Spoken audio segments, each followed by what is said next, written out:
আসসালামু আলাইকুম। এটিএন বাংলা সংবাদে সবাইকে স্বাগত জানাচ্ছি। আমি সুমনা ঘোষ। মাগুরা ১ আসনের সাবেক সংসদ সদস্য ও জাতীয় ক্রিকেট দলের খেলোয়াড় সাকিব আল হাসান এবং তার স্ত্রী উম্মে আহমেদ শিশিরের ব্যাংক হিসাব তলব করেছে বাংলাদেশ ব্যাংকের আর্থিক গোয়েন্দা সংস্থা BFIU।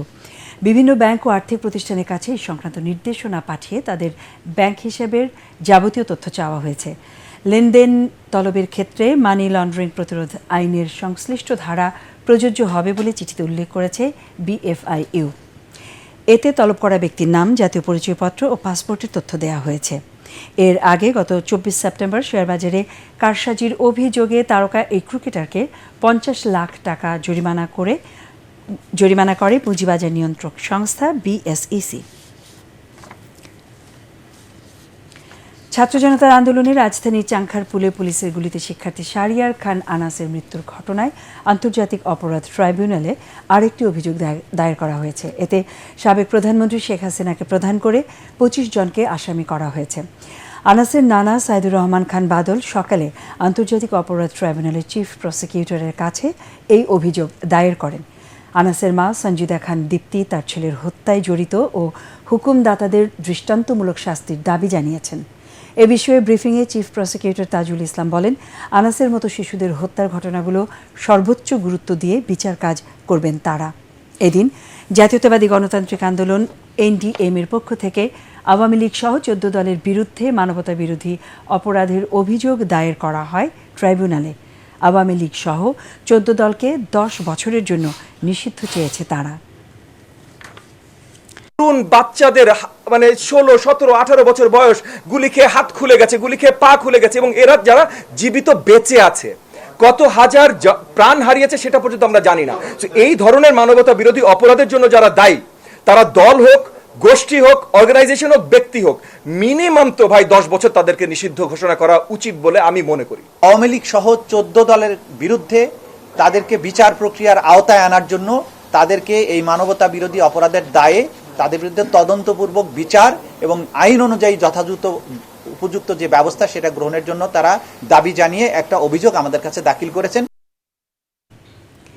অন্তর্বর্তীকালীন সরকারকে অস্থিতিশীল করতে পরিকল্পিতভাবে পোশাক খাত ও পার্বত্য চট্টগ্রামে বিশৃঙ্খলা সৃষ্টি করতে হচ্ছে, এমন অভিযোগ করেছেন বিএনপি স্থায়ী কমিটির সদস্য ডাক্তার AZM জাহিদ হোসেন।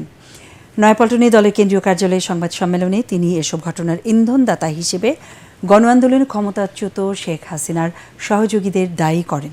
তার দাবি, দুর্নীতি দুঃশাসনের কারণে জনগণের সাথে সম্পর্ক নেই বলেই শেখ হাসিনাকে দেশ ছেড়ে পালাতে হয়েছে।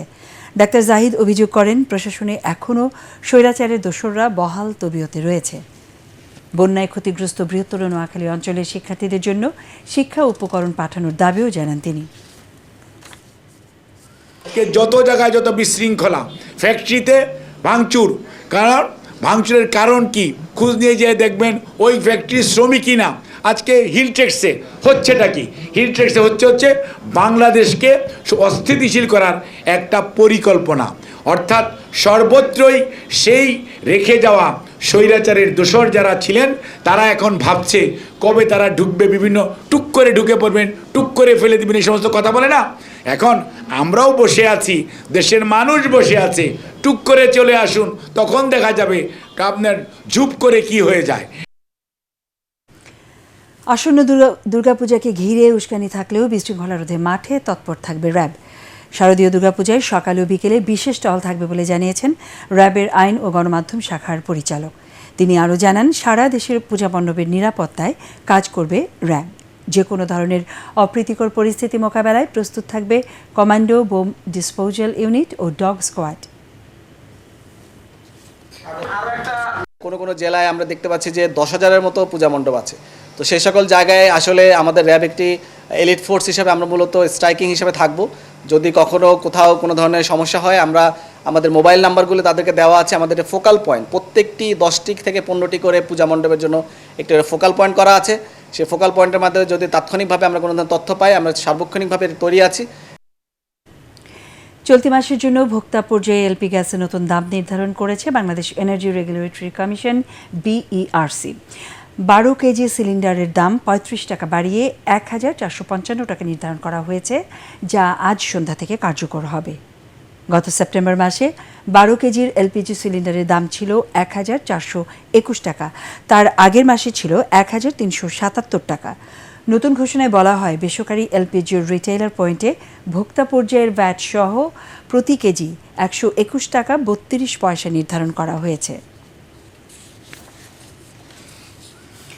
ব্যবসায়ীরা সঠিকভাবে শুল্ক ও কর দিলে রাজস্ব ঘাটতির শঙ্কা নেই বলে জানিয়েছেন জাতীয় রাজস্ব বোর্ডের chairman Abdur Rahman Khan. Chittagong customs house ও চট্টগ্রাম বন্দরের কর্মকর্তাদের সাথে বৈঠক শেষে সাংবাদিকদের তিনি একথা বলেন। এ সময় এনবিআর প্রধান আরও বলেন, কাস্টমস হাউসে সব ধরনের হয়রানি বন্ধ করা হবে। সার্ভার জটিলতা কাটাতে অটোমেশন কার্যক্রমকে আরও গতিশীল করা ছাড়াও বন্দরের সুযোগ সুবিধা বাড়ানোর কথাও জানান তিনি। জনগণ যেভাবে বিপ্লব এবং অভ্যুত্থানে সাড়া দিয়েছে, একইভাবে এই দেশটা ওনাদের। এই দেশ চালানোর জন্য যে ফান্ড দরকার, এটা আমাদের জনগণকে যোগান দিতে হবে, ব্যবসায়ীদেরকে যোগান দিতে হবে। ব্যবসায়ীরা আপনাদের যে ন্যায্য যে ট্যাক্সটা আসে, সেটা প্রপারলি হিসাব করে আপনার রাষ্ট্রীয় কোষাগারে জমা দিবেন।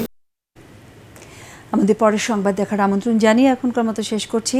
এটিএন বাংলা সংবাদ ইউটিউবে দেখতে ব্রাউজ করুন, youtube/18 বাংলা নিউজ। ধন্যবাদ।